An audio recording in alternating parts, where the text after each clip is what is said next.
A better way of understanding systems. Or, why everyone is telling you a college degree is pointless, you should totally get one.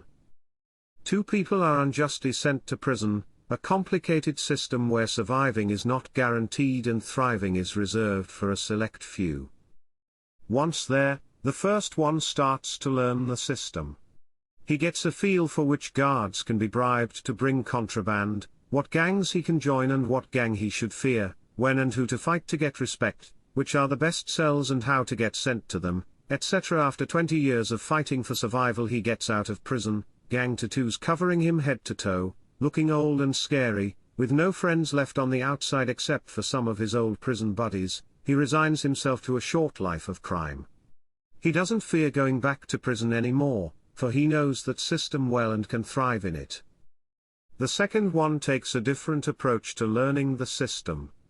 He learns the shifts of all the guards, looks for where the security cameras are, where the gates are and when they open, how to buy smuggled civilian clothing, etc. After 3 months a small riot breaks out, he sees his lucky break and puts his escape plan into action. After a few days of running, crawling and hiding, he manages to hitch a ride to Mexico. He starts a new life as an English teacher. His American accent goes a long way in giving him credibility. He learns to enjoy his new country, pays a few dubious people to get a new identity as a guy named Gonzalez, buys a home, marries and lives happily ever after. It can be said that both people understood the system they were in very well. Both of their achievements would classify them as experts on the subject. However, Prisoner 1 had a toxic understanding of the system, whilst Prisoner 2 had a productive understanding of the system. This is, I think, the case with many systems. They are so complex that you have a lot of ways to approach understanding them. Even though the starting point might be similar, the end result could be completely different.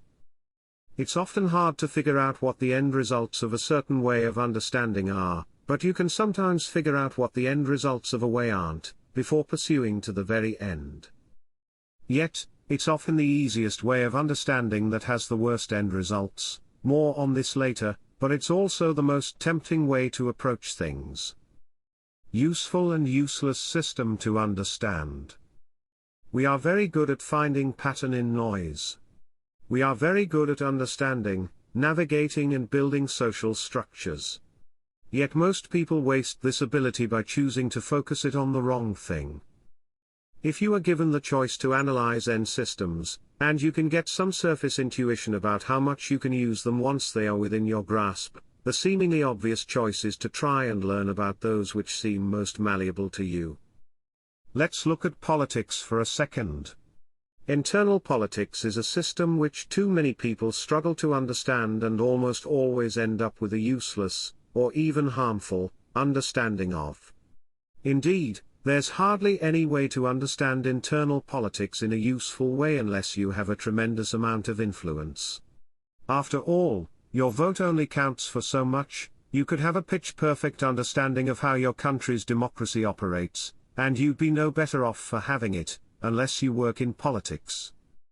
Indeed, I'd argue that a rule of thumb such as, ask 3 people which you consider to be ethical and smart who to vote for, and if they all agree ask no further questions until the next election is sufficient for the vast majority of people in terms of understanding internal politics. Yet, in spite of them influencing this system so little, so many people struggle to understand it. So many people are proud about their choice in voting and would view me as a madman for voting the way I specified above. On the other hand, a system that I spend some amount of time trying to understand is taxation. Understanding this system can be the difference between a life of debt and a life of wealth, between living close to poverty and living as part of the 1%, between life and death, though few countries still implement literal death sentences for filing taxes the wrong way. You can still get a lot of years in prison. Happily enough, I have people helping me understand this system as well, but it's one I take much more interest in, both in my country of residence and outside of it. Whilst I would not recommend myself as an international accountant, I think the vast majority of people would be better off heading my advice than going off on what they know. Yet, Out of all the people that spend hours a day reading about internal politics, few could name a good country to open a holding company, explain to me how the EU VAT laws work, or name an advantageous fiscal entity for earning a specific type of income in a given country. This seems to me like one of those near paradoxes that prove how irrational we are. Both politics and taxation are highly interwoven. Indeed, an international tax expert probably gains a pretty solid understanding of geopolitics as a side effect of his research, and vice versa. If you analyze the taxation system of a specific country past the surface level, it is often an indicator of its whole social structure. Understanding politics very well gives you similar insight, but it gives you these insights from a perspective of helplessness. The insights are not a lever you can use to lead a more fulfilling life, or at least a life with significantly more money to throw at problems. They are a burden you mostly just carry, forbidden knowledge which slowly gnaws at your sanity. This is the second issue with how people learn to understand system. They not only choose the wrong way to understand them, but they can choose the wrong systems to understand. You can have two very similar systems, understanding them is tied to similar knowledge and yield similar insights, but learning to understand one will keep you helpless, whilst learning to understand the other will give you useful tools. Useful understanding is uncommon. The problem with useful understanding is that it can never be common knowledge. It's either hard to realize that it's useful, thus not many people know it, for example figuring out that you should learn how the internet works in the early 90s. Or it's difficult to learn if everyone knows it's useful, for example figuring out how to build and repair a car engine. Note, here I mean an arbitrary combination of boring, takes a long time and requires certain peculiar mental abilities, resulting in difficult. Learning about taxes does not require you to be particularly smart, nor does it take a long time, but it's about as interesting as watching paint dry. Learning the experiments and theory that lead us to the standard model is interesting and can probably be done without being a genius, but it might take a few years of your life to get there. Even worse than that, I think most people don't know that they have the former uncommon type of understanding. The understanding may seem obvious to them, it may seem to be a part of understanding a greater system or a combination of other systems. The obvious examples here are individuals which are very good at talking to others, charismatic people. Granted, charisma sometimes comes from looks or a pleasant voice, but I've seen plenty of mediocre-looking guys with less than pleasant voices that are nonetheless amazing with people. Still, I don't think I've ever seen one of these amazing individuals be able to put into words what makes them so amazing, or even realize they have this ability. That's most likely because charismatic people are often least likely to have a view of the world that contains a human social interaction system. Indeed, if you try to build a systematic model of how to interact with other humans, you will probably fail. You might end up with something like evolutionary psychologists, a bunch of researchers trying to understand human behavior from first principles, yet paradoxically this supposes understanding is not enough to keep most of them from the list of people you'd least want to date or associate with. You can however learn simple, albeit hard to follow, rules like, if you try to always be nice to people, even if you don't particularly like them, they will probably be nice to you. Okay, this is something I can't back up with data, but it sure seems to apply to magically charismatic people I know. The other issue with uncommon ways of understanding is that it can be hard to spread, since it looks wrong to most people. This is a big pet peeve of mine, since I consider one of my few skills to be finding uncommonish ways of understanding systems, yet whenever I try to share various ways of understanding with people they almost always try to find a counter-argument for it. An obvious example of this that I hold near and dear to my heart is the need to have a degree to work in an unregulated tech career, for example web development, machine learning, data science, marketing, sales. I think an amazing example of this is the nonsensical ending analysis Stack Overflow ran on whether or not developers have college degrees.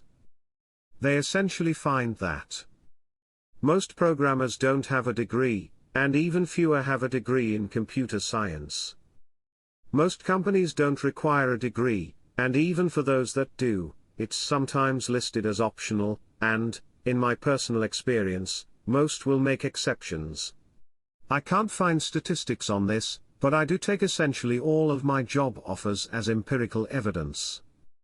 Whilst the article doesn't say it, and I couldn't find exact numbers on this, playing with SO's salary calculator seems to imply that a BA adds less than 10k to your salary and is equivalent to 4 years of experience. Keywords used: none, JavaScript, Linux plus AWS, PyTorch plus TensorFlow. Not to mention this doesn't account for confounders like age, IQ, social connections, location and wealth, all of which are positively correlated with having a college degree. According to Nick Larson, the person who seems to have provided the interpretation of the data, since the article is full of his quotes. Regardless of the degree level in the requirement, it's usually okay to not have that degree if you can show a history of success in the area relevant to the problems you'll be solving at the company.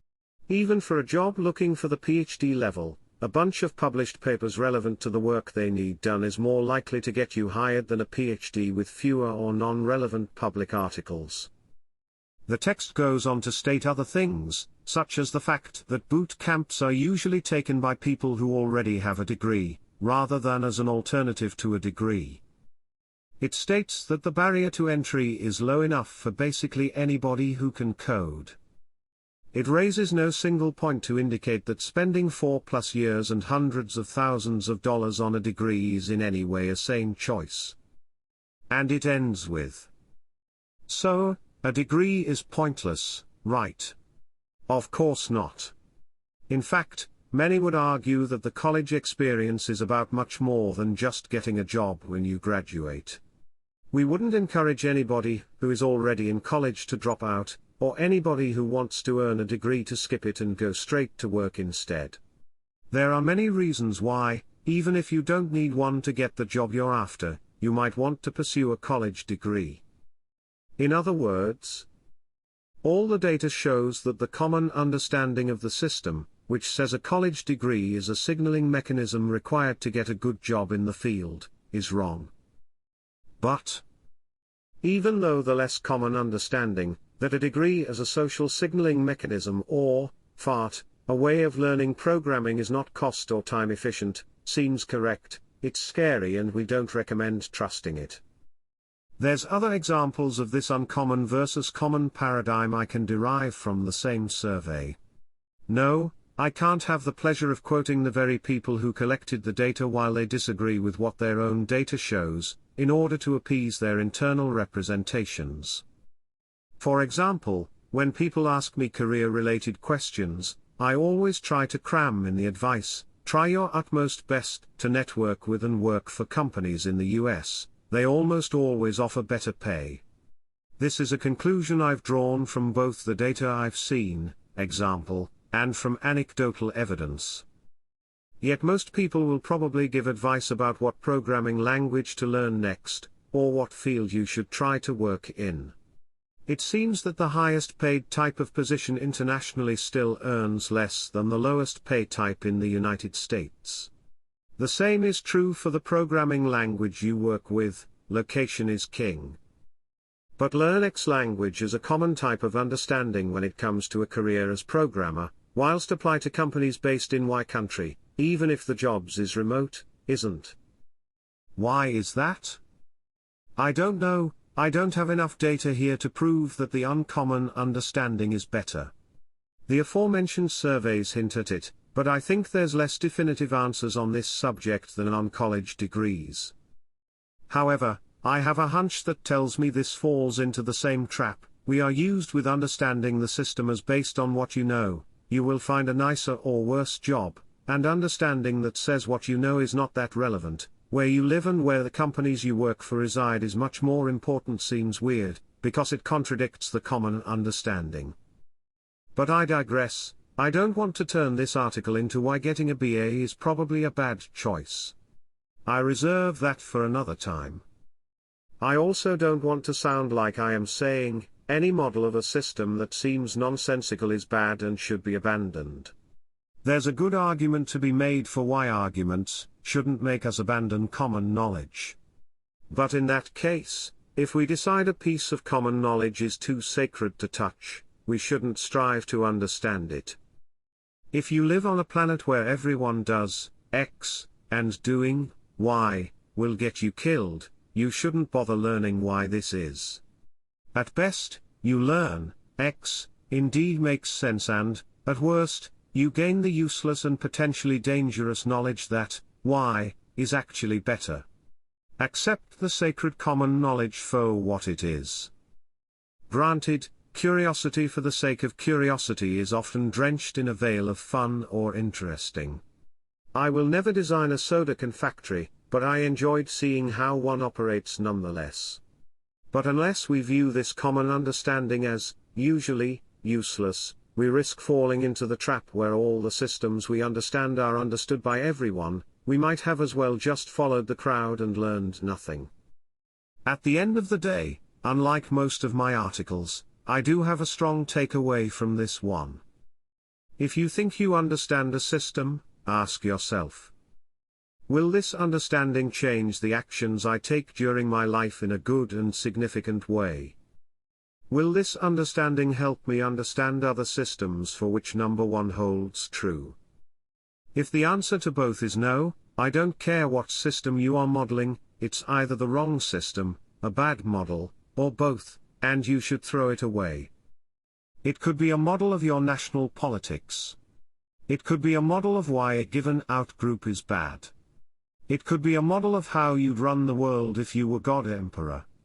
It could be a model of traffic in your city, and why the roads are designed terribly. It could be a model of the rat race which shows why you can never escape it. It can be a model that's fundamental to society and held by almost everyone, or it could be something you constructed for whatever internal reasons and only you or a small group hold. The same rule applies. If you are certain it's not actionable in any way and it won't become actionable in any way, you should throw it away. If it's actionable but only insignificantly, you should at least try to simplify it. The Stoics tell us all things but ourselves are or can be fundamentally outside of our control, so we should learn to be content no matter the circumstances.